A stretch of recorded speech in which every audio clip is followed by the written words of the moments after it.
Hi friends, welcome back to smiley shiny channel. ఇవాళ మరొక కొత్త రెసిపీతో అయితే మీ ముందుకు వచ్చానండి. అది కూడా పబ్బిళ్ళలు ఎలా చేయాలనేది అయితే మీకు ఈ వీడియోలో చూపిస్తాను.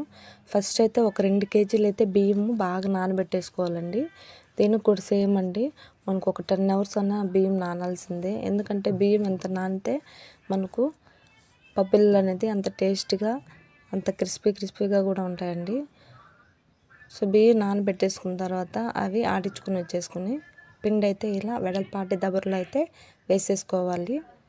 వేసుకొని పిండిని అయితే బాగా కలుపుకోవాలండి. తర్వాత పిండిలో మనం పచ్చెనపప్పు పచ్చిదే యాడ్ చేసుకోవాలి. అంటే కొంచెం ఎక్కువ వేసుకుంటే బాగుంటుందండి. సో పచ్చెనపప్పు అనేది ఇలా వేసేసుకొని ఇందులో బాగా కలుపుకోవాలి. అంటే మనకు మెయిన్ ఏంటంటే పబ్బిళ్ళలకంతా ఏంటంటే పచ్చెనపప్పు వేయడం వల్లనే మనకు నవ్వులేటప్పుడు కొంచెం కరకరలాడుతూ ఉంటుందన్నమాట. సో అందుకని కొంచెం ఎక్కువ పచ్చెనపప్పు అయితే వేసుకోవాలి. తర్వాత ఎండుమిరపకాయలు అదేవిధంగా తెల్లగడ్డలు మిక్సీకి అయితే మనము వేసుకోవాలి. మిక్సీకి వేసుకొని దాన్ని ఇలా ఈ పిండిలో కలిపేసుకోవాలి. అంటే మనకు కారంగా ఉండాలి కాబట్టి, సో అందుకని కొంచెం ఎక్కువ కారంగా ఉండాలనుకున్న వాళ్ళు కొంచెం కారం అంటే ఎండుమిరపకాయలు కొంచెం ఎక్కువ వేసుకోండి. తక్కువగా ఉండాలనుకుంటే కొంచెం తక్కువ వేసుకోండి. సో ఇలా వేసేసుకున్న తర్వాత సాల్ట్, అదేవిధంగా కొంచెం సోడా ఉప్పు కూడా వేసుకోవాలండి. సోడా ఉప్పు కూడా వేసేసుకొని మనము బాగా కలిపెట్టేసుకోవాలి అనమాట. అంటే కలుపుకోవాలి.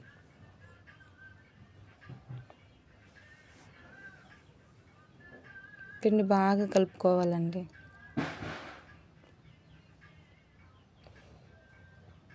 ఇప్పుడు మనము ఈ పిండిలో కొంచెం వాటర్ వేసుకుంటూ ముద్దగా చేసుకోవాలి. పిండి మనకు గోధుమ పిండి మనం ఎలా కలుపుకుంటామో అలా కలుపుకోవాలన్నమాట. సో చాలా సింపుల్ అండి. మనకు అంటే పబ్బిళ్ళలు వేయడం రాదు అట్లా అనుకున్న వాళ్ళకి ఏంటంటే చాలా ఈజీ మెథడ్ అనమాట. సో చాలా అంటే ఫాస్ట్గా కూడా అయిపోతుంది మనకు. సో ఫస్ట్ ఒక 1/2 కేజీతో అయితే ట్రై చేసుకోండి. తర్వాత మీకు కుదిరిందంటే ఒక కేజీ, తర్వాత ఒక 2 కేజీలదైనా ట్రై చేయొచ్చు అన్నమాట. సో ఇలా ఏంటంటే మనకు బాగా మెత్తగా కలుపుకోవాలన్నమాట.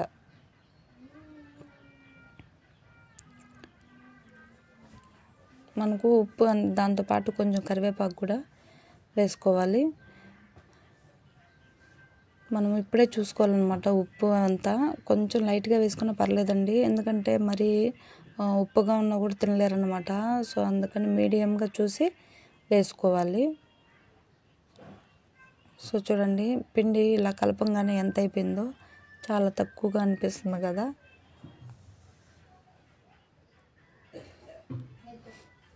సో ఇప్పుడు ఏంటంటే ఆయిల్ అయితే మనకు వేడిగా కాబెట్టుకొని అప్పుడు మనం ఇలా నీట్గా తట్టేసుకోవడం అనమాట. సో పేపర్ మీదనే వేసుకొని మనం షేప్గా అయినా తీసుకొని వేసుకోవచ్చు, లేదు అనుకుంటే ఇట్లా చేతిలో అయినా వేసేసుకోవచ్చు అనమాట. ఇలా చూడండి. సో చాలా ఈజీ అండి పబ్బిళ్ళలు అనేది. మనం ఏమంత కష్టపడాల్సిన అవసరం ఏం లేదు. చాలా క్రిస్పీగా ఉంటుంది, చాలా టేస్ట్గా కూడా ఉంటుంది అనమాట. సో చూడండి, దీనికి ముందు ఏంటంటే ఈ పొయ్యి మీదే సేమ్ అరిసెలు అయితే కాల్చామండి.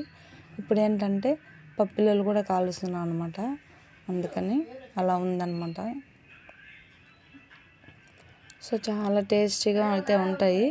ఒక్కసారి అయితే మీరు ఇలా ట్రై చేయండి. చూడండి, ఫైనల్గా అయితే మనకు పబ్బిళ్ళలు అయితే రెడీ అయితే అయిపోయింది. చాలా టేస్టీగా ఉందన్నమాట.